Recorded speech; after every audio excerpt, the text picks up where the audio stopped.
अल्लाह अकबर।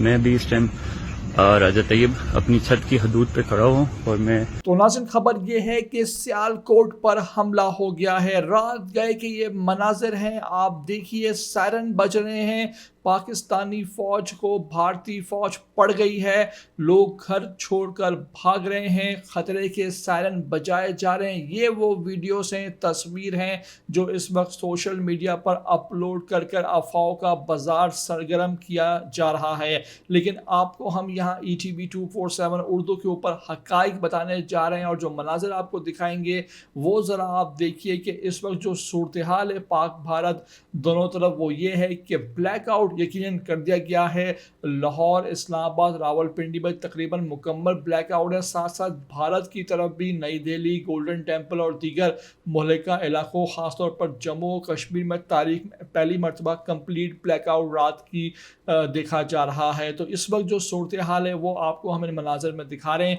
कि पाकिस्तान और भारत की तरफ से मुकम्मल ब्लैकआउट है। दोनों तरफ से हमले का खदशा भी जाहिर किया गया है। जो वफाकी वज़ीर दिफा हैं पाकिस्तान के ख्वाजा आसिफ, जबकि भारतीय वज़ीर दिफा हैं उन्होंने भी जो है वो सरहद पर हाई अलर्ट जो है वो जारी कर दिया है। ये जो अफवाहें हैं कि सियालकोट पर हमला हो गया, सियालकोट में फायरिंग हो रही है, सियालकोट में धमाके हो रहे हैं, सरासर गलत हैं। आप इन मनाजिर में देखिए कि सियालकोट मुकम्मल खुला हुआ है, लोग जाग रहे हैं, बाहर जा रहे हैं, किसी किस्म की इस तरह की कोई सूरत हाल नहीं है। आपसे रिक्वेस्ट है कि ये वीडियो आप आखिर तक देख लेना। पहली बार अगर आ रहे हो हमारे चैनल पर तो लाजमी इसको आप सब्सक्राइब करो, लाइक करो, शेयर करो और कमेंट करके हमें अपनी कीमती राय से लाजमी आगाह किया करो।